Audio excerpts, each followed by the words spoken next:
Bianca was just her usual self, and this is how Bianca is in front of the cameras. She does smile. She smiles when she's with friends.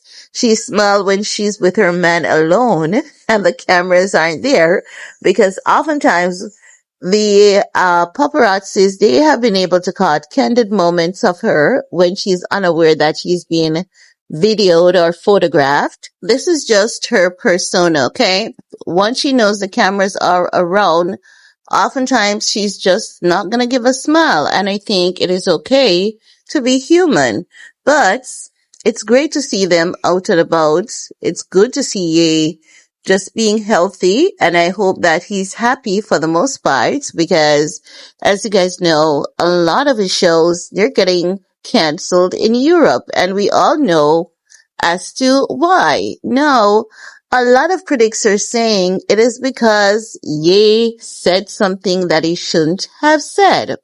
But if you guys are going to be one-sided with this discussion, it means that we're not being honest and you're happy to see Ye canceled to satisfy your own personal agenda, because the fact of the matter is Ye has ruffled all feathers. So why is it that when he ruffles one feather, the same treatment is not given when he ruffles another feather? Why is it that other communities, like the black community, the white community, can forgive Ye, but not the Jewish community? And these are things that, should I say Jewish? Let me not say it. The Zionists, because they're good, decent Jewish people out there. I know quite a few of them, right? So let me not generalize. So the Zionists, they have no forgiveness in their hearts. They have no love outside of their family for anyone. They don't. They genuinely don't. And we can take what is going on in Palestine as an example. That genocide that is being committed, that the rest of the world is just watching happening. And how I see there's so many videos on TikTok of Palestinians showing you the ones who have homes remaining, like they're Israelis or wannabe Israelis who goes to these people's home. Can you imagine a single man coming to your home to terrorize you and your family? And there are 13 people in that house, women, men, children, and not one of you can retaliate, because if you protect yourself, if you protect your family, your entire family will be massacred. It's crazy. Like, what kind of world are we living in? We weren't created to live like this. And the thing is all of this can be stopped if we wanted it to, but just as how the rest of the world watched slavery happen, stood aside, did nothing until we started fighting for ourselves. Let me not say the rest of the world, because the truth of the matter is not everyone white was on board with slavery.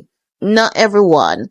And not all slave owners, family members were on board with slavery, because the truth of the matter is there have always been white folks who have fought for our freedom, even though there were white people who were the at slavery.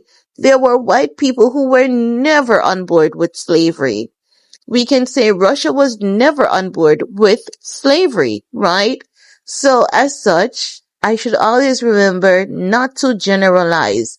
And we should always remember that there are good people that lives among us from all walks of life. We should always remember there are good people living in Israel that do not support the genocide of Palestinians. We should always remember there are Jewish people that live right across the globe that do not support the genocide of Palestinians. So we should always remember and always be conscious not to generalize, because when we generalize, We are not pointing out the people that are actually responsible for the evil that lives among us, right? So there are so many people that are not on board with the evil that exists among us.